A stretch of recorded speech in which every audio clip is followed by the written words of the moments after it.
Hello, and welcome to the Double E Show. May I ask who is on the phone with us today? Yeah, this is Dr. Cravens.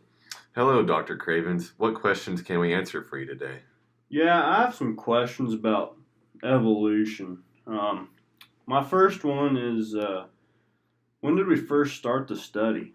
The theory was brought to our attention in the 1860s by Charles Darwin in his book. He decided to go out and study after realizing that organisms adapt as they grow. So, did Darwin start the study? Was he the first one?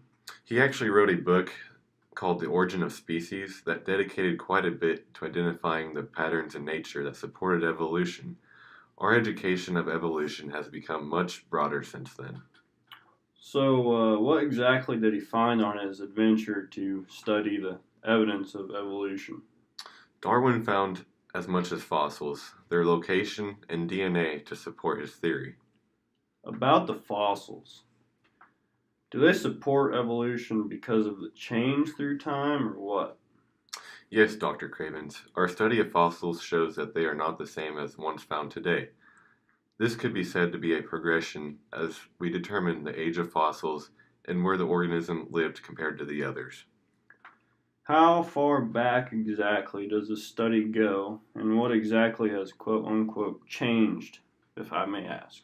We have found fossils from 55 million years ago.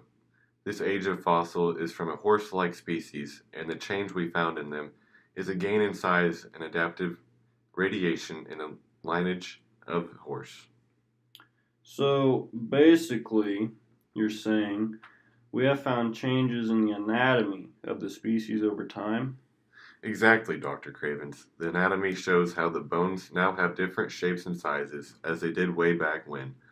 Even though they have changed shapes and sizes, they still have kept overall layout of the beginning form. Homologous structures is what we call them. I don't quite follow you on the last part, Alex. Do you have an example you could give me, perhaps? Well, Dr. Cravens, basically what it is some organisms now have structures that have no use at all, but its ancestor did have a use for it. The example I will have you is snakes because we all know they slither. Some of them have pelvic bones even though they do not have legs, but they still have the bone because they descended reptiles that did have legs. We call these structures that aren't used anymore vestigial structures.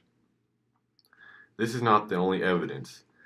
Another way to support this theory is the convergence of form in organisms that survive in similar environments. Use an Arctic fox and a snow owl. They both have white coverings to blend in with the environment, but one is fur and one is feathers. Due to the differences, this is because of selection pressures, not ancestry. Thank you, sir. I only have a few more questions for you. You can never have too many questions. So I hear about the term biogeography quite a bit, but I don't really understand it. Could you explain a little on that?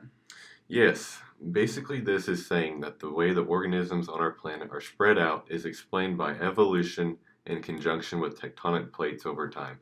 Broad groups that were brought together during Pangea are now spread out worldwide. We know that there were groups split up because of DNA are exactly similar to that of their descent and common ancestor.